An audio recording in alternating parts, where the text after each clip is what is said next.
नमस्कार. मी संदीप दसरे. सध्या नवरात्र महोत्सव चालू आहे आणि थोडं आपण यावेळी कुलदेवतेवर बोलूया. बऱ्याच जणांकडे एक प्रश्न असतो की त्यांना कुलदेवता हा विषय माहीत नसतो आणि आपल्या स्वेच्छेने त्यांची जिथं श्रद्धा असेल त्या देवीचं किंवा त्या देवतेचं ते पूजन करतात. परंतु एक मान्यता किंवा प्रथा किंवा एक शास्त्रसंमत गोष्ट अशी आहे की तुमच्या पिढ्यानपिढ्या ज्या देवीची उपासना होते त्या देवीलाच कुलदेवता असं म्हटलं जातं.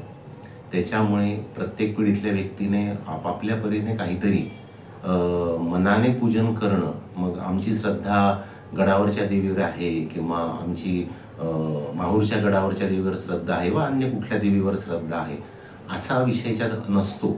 तर याच्यामध्ये तुमच्या कुळामध्ये जी परंपरेने ज्या देवीची उपासना केली जाते तिलाच कुलदैवत असं म्हटलं जातं.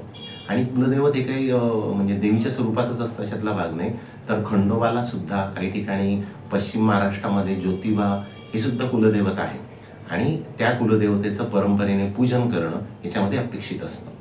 दुसरा महत्त्वाचा भाग की काही लोकांकडं घरामध्ये बाकी सर्व देव असतात परंतु आपल्या कुलदेवतेचा टाक नसतो. कुलदेवता आपल्या देवघरामध्ये जे अपेक्षित देव आहेत त्याच्यामध्ये जे गणपती आहे, बाळकृष्ण आहे, अन्नपूर्णा असते, तसं तुमच्या कुलदेवतेचे टाक म्हणजे प्रतिमा किंवा मूर्ती, ज्याला आपण मूर्ती पण म्हणू शकतो किंवा प्रतिमा म्हणू शकतो, चांदीची, पितळाची, ह्या काही ज्या प्रतिमा आहेत त्या असायला हव्यात. बहुतेक जण काय करतात, आमच्याकडे आमच्या देवीचा फोटो आहे परंतु माझ्या मतानुसार किंवा माझ्या विचारानुसार प्रत्यक्षामध्ये त्याची धातूची जी काही प्रतिमा असते चांदीची वा पितळाची ती प्राणप्रतिष्ठित तुमच्या देवघरात असणं हे त्याच्यामध्ये अपेक्षित आहे. त्यामुळे फोटो हा आपल्याला श्रद्धा म्हणून, भाव म्हणून असायला हरकत नाही, पण पूजन मात्र शक्यतो हे प्रतिमेचंच होतं आणि ती शास्त्रोक्तरित्या ब्राह्मणाकडनं स्थापित केलेली असावी. ते फारसं काही खर्चिक नाही आहे परंतु ती प्रतिष्ठित असणं फार नितांत गरजेचं आहे. त्याच्यामुळे आपल्याला आपण जे काही पूजन करतो ते लाभतं असं म्हणायला हरकत नाही. दुसरं, बऱ्याच जणांचं काय असतं की त्यांना हा विषय माहीत नाही आहे की आपण आपल्या कुलदेवतेच्या दर्शनाला दरवर्षी प्रतिवार्षिक दर्शनाला जाणं आवश्यक असतं आणि सहकुटुंब सहपरिवार जाणं अत्यंत आवश्यक असतं. काही ठिकाणी बहुतेकांना हा विषय जवळजवळ माहीतच नाही आहे, त्यामुळे 5-5, 8-8, 10-10 वर्ष लुटून जातात पण ते आपल्या कुलदेवतेच्या दर्शनाला जात नाही. काही जण असे असतात फक्त विवाह झाला की एकदा त्यावेळी दर्शनाला जातात आणि त्याच्यानंतर मग आयुष्यावर कधी कधी जातच नाही. थोडक्यामध्ये जरी तुम्ही देवीची उपासना आणि घरात नवरात्र किंवा आरती वगैरे करत असाल तरी प्रतिवार्षिक दर्शनाला तिच्या मूळ स्थानी जाणं अत्यंत आवश्यक आहे.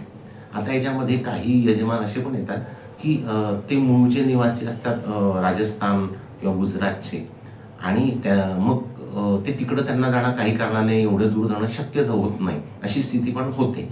पण मग ते काय करतात की अशा वेळी आमचं जवळ अमुक समाजाच्या लोकांनी म्हणा किंवा इथं मग एक मंदिर आहे आमचं स्थापित केलेलं, मग आम्ही तिथं दर्शनाला जातो, परंतु ही गोष्ट माझ्या मते योग्य नाही आहे. तर तुमचं जे मूळ कुलदेवतेचं स्थान आहे त्या स्थानी जाऊन, मग ते राजस्थान असो किंवा अन्य कुठेही असो, दूर कुठेही असो, प्रतिवार्षिक किंवा दरवर्षी तिथं जाऊन फार झालं तर कमीत कमी 3 वर्षातून एकदा तरी, दूर असेल फार तर कमीत कमी 3 वर्षातून एकदा तिथे सहपरिवार दर्शनाला जावं, तिची देवीची ओटी भरावी, तिचा यथोचित म्हणजे प्रसाद वगैरे किंवा जे पंचोपचार आहे, षोडशोपचार आहे, तिचं पूजन करावं आणि अशा प्रकारे सर्व आपल्या कुळाने किंवा आपल्या परिवारातल्या जनांनी तिचं दर्शन घ्यावं. आता कुळ याचा अर्थ सर्व भाऊबंध उपस्थित राहू शकतील अशी स्थिती काही वेळा नसते, पण कमीत कमी पती पत्नी आणि त्यांचे आईवडील जर असतील, म्हणजे पुरुषाचे आईवडील असतील तर त्यांनी, आणि त्यांची कोणी मुलं असतील तर यांनी कमीत कमी वर्षातून एकदा जावं.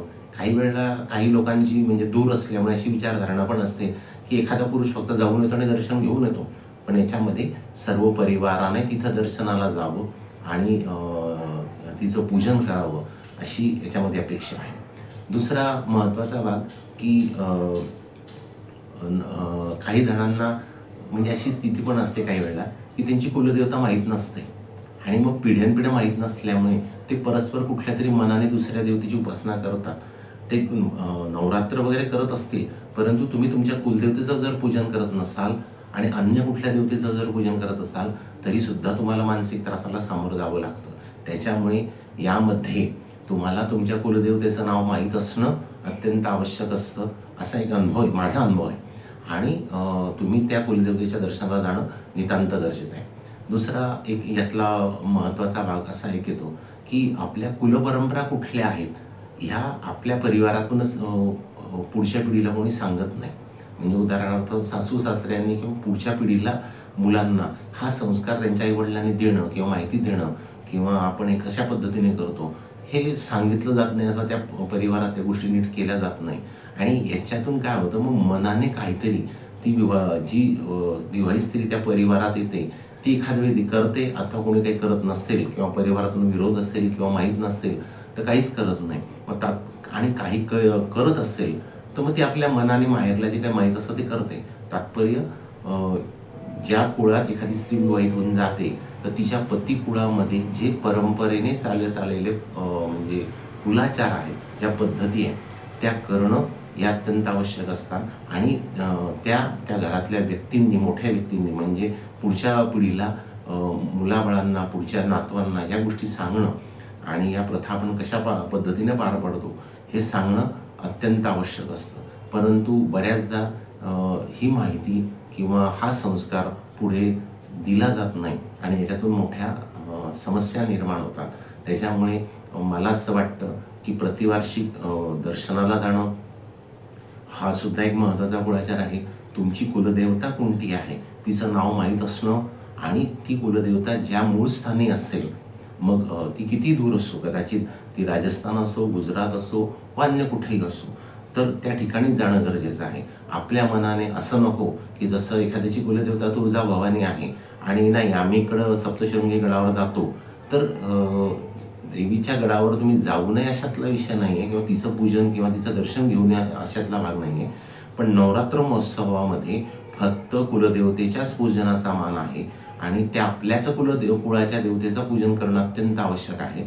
त्यामुळे त्यावेळी तुम्ही अन्य देवतेचं पूजन करत असाल तर ते सुद्धा योग्य ठरत नाही. आणि धर्मशास्त्रीयदृष्ट्या किंवा एक माझा जो काही अनुभव आहे की ज्यांनी आपल्या कुलदेवतेचं सोडून अन्य देवीचं पूजन करत असेल तर त्यांना मानसिक त्रासाला सामोरं जाताना ते दिसतात. त्याच्यामुळे आपल्याच कुलदेवतेचं पूजन असावं. आणि या कुलदेवतेचं पूजन नाही केलं तर पत्रिकेमध्ये ज्या समस्या निर्माण होतात मग त्या अनेक आहेत. म्हणजे तो एक थोडा वेगळा, एवढ्या कमी वेळेच्या व्हिडिओमध्ये तेवढं सर्व चर्चा करून सांगणं थोडं म्हणजे वेळेचं बंधन असल्यामुळे ते शक्य नाही. परंतु त्याच्यातून गंभीर समस्या निर्माण होतात आणि मानसिक त्रास होतात. बरं होतं काय की 2-2, 3-3 पिढ्या, 4 पिढ्या या गोष्टी होत नाही. आणि मग त्याच्यानंतर ज्या व्यक्तीला असं वाटतं की आपण कुठल्या ज्योतिषाला किंवा कुठल्या संत पुरुषांना विचारावं तोपर्यंत ती परिस्थिती हाताबाहेर थोडी गेलेली असते. आणि मग त्याच्यावर काही उपाययोजना करायच्या म्हटल्या तर त्या थोड्या खर्चिक ठरतात. म्हणजे मग नवचंडी आहे, शतचंडी आहे, अशी उपाययोजना काही कराव्या लागतात. आणि त्या कुलदेवतेचा जो क्रोध आहे किंवा प्रकोप आहे तो शांत करावा लागतो आणि त्या कुलाचाराच्या परंपरा पुन्हा सुरुवात करावी लागते. अर्थात त्यावेळी त्या यजमानाची मानसिकता तेवढे पैसे खर्च करण्याची नसते, अथवा तसं काही असलं तर त्याची आर्थिक स्थिती काही वेळेला नसते. आणि याच्यातून आपल्याला त्याने असं म्हटलं की ठीक आहे आम्ही काहीतरी करतो सुरुवात, पण नुसती सुरुवात केल्याने त्याला तेवढा फरक पडत नाही. कारण जोपर्यंत तो मागील झालेल्या ज्या त्याच्या किंवा त्याच्या वाडवडिलांपासून झालेल्या चुका आहेत त्यांची जोपर्यंत तो क्षमा मागत नाही आणि आजपर्यंत जे काही दर्शनाला गेले नाही किंवा कुळाचार केले नाही किंवा त्यांना आपलं कुलदेवचं नाव माहीत नव्हतं, मग आता ते माहीत पडलेलं आहे, ह्या ज्या चुका दुरुस्त केल्या जातात तर ह्या चुका दुरुस्त जोपर्यंत पूर्ण होणार नाही, त्याचं जोपर्यंत प्रायश्चित्त किंवा समाधान मागितलं जाणार नाही आणि मग ते समाधान अर्थात मग काही वेळेला नवचंडी व शतचंडी अशी विधी त्याच्यामध्ये परिस्थिती बघून किंवा त्या यजमानाच्या स्थितीचा अभ्यास करून सांगितलं जाऊ शकतात आणि त्याच्यानंतर मग त्या देवतेचा प्रकोप शांत होतो आणि मग तिच्या कृपा प्रसादामुळे कुळाची उन्नती व्हायला लागते. परंतु याच्यामध्ये त्या ज्योतिषावर म्हणा किंवा ब्रह्मवृंदांवर म्हणा, ब्राह्मणांवर म्हणा, त्या यजमानाचा विश्वास असणं पण आवश्यक आहे. त्याच्या जीवनात त्याला जे काही अनुभूती किंवा त्रास होतात ते त्याला पटले पाहिजे की ठीक आहे हे याच्यामुळेच आहे, तर मग याच्यावर उपाययोजना करून मग तो या त्रासातून मुक्त होऊ शकतो. म्हणून आपल्या कुलदेवतेच्या उपासनेच्या बाबतीत जागरूक असणं गरजेचं आहे आणि आपल्या पुढील पिढीला ती माहिती देणं, तो संस्कार देणं नितांत गरजेचं आहे. आता काही जणांचं काय असतं, आपल्या असलेल्या मुलींना किंवा मुलांना आपण काय गूढाचार करतोय किंवा काय करायला पाहिजे या गोष्टी सांगितल्या जात नाही, कारण मुळात त्या घरात केल्या जात नाही आणि त्यामुळे त्यांच्या मुलांना त्या कळत नाही. आणि पर्यायाने काय होतं की पुढच्या पिढीला तो संस्कार, ती सवय, ते जे अंगामध्ये गुण उतरले पाहिजे की आम्ही ह्या गोष्टी केल्या पाहिजे, याला जे काही महत्त्व आम्ही दिलं पाहिजे. आताच्या काळात काय झालेलं आहे की शिक्षणाला आणि धनाला किंवा पैशाला इतकं महत्त्व दिलेलं गेलं आहे की या परंपरा आपण पार पाडल्या नाही तर आपल्याला काही त्रास होऊ शकतो किंवा याच्याकडे आपण लक्ष दिलं पाहिजे, याच्याकडं ना त्यांच्या आईवडिलांचं लक्ष आहे. आणि पर्यायाने तर मुलांना त्याविषयी माहीत नसल्यामुळे त्यांना त्यांच्याकडनं या गोष्टी होणं शक्य नाही. तात्पर्य या कुलोपासनेला गांभीर्याने घेणं गरजेचं आहे आणि या गोष्टींकडं काळजीपूर्वक आपण जर लक्ष देऊन या गोष्टी केल्या तर तुमच्या जीवनातल्या बऱ्याचशा समस्या किंवा त्रास हे आपोआपच कमी होतात. आणि कुलदेवतेचा कृपाशीर्वाद मिळाला तर ती सरस्वती स्वरूप आहे, ती लक्ष्मी स्वरूप आहे, ती पार्वती स्वरूप आहे. म्हणजे तुमच्यावर लक्ष्मीची कृपा पण होते, तुमच्या घरामध्ये आरोग्य चांगलं राहतं, तुमच्या घरामध्ये शिक्षण चांगलं राहतं आणि पर्यायाने त्या कुलाचा अभ्युदय होतो, म्हणजे प्रगती घडून येते, नावलौकिक वाढतो. आणि म्हणून कुलदेवतेची उपासना करण्याची परंपरा ही आपल्या पूर्वजांनी आखून दिलेली आहे. आणि आताच्या काळात काही कारणामुळे मग इंग्रजी आक्रमण म्हणजे इंग्रजी सत्तेचं आक्रमण झाल्यानंतरच्या काळामध्ये या प्रथा काही कारणाने लोप पावल्या आणि आताचा जो आधुनिक काळ सुरू झालेला आहे, ज्याच्यामध्ये टी व्ही आहे, मोबाईल आहे, याचा प्रभाव सुरू झाल्यानंतर इकडं लोकांचं लक्ष नाही आणि ते उपासना वेगवेगळ्या देवतांची खूप जणं करतात आणि श्रद्धेने करतात, याबद्दल दुमत नाही. परंतु ज्या कुलदेवतेचं पूजन आमच्याकडनं होणं अपेक्षित आहे ते होत नाही. आणि म्हणून या देवतेच्या उपासनेकडं लक्ष देणं अत्यंत आवश्यक आहे. याच्याने तुमची आर्थिक मानसिक प्रगती घडून येते, हे तर आहेच. पण महत्त्वाचं म्हणजे ज्यांना अध्यात्मामध्ये म्हणजे इंटरेस्ट आहे किंवा अध्यात्माची ओढ आहे तर त्यांना याच्यामध्ये या कुलदेवतेच्या कृपाप्रसादातून सुद्धा त्यांची आध्यात्मिक प्रगती घडून येते आणि त्या कुळाला एक प्रकारचं संरक्षण प्राप्त होतं.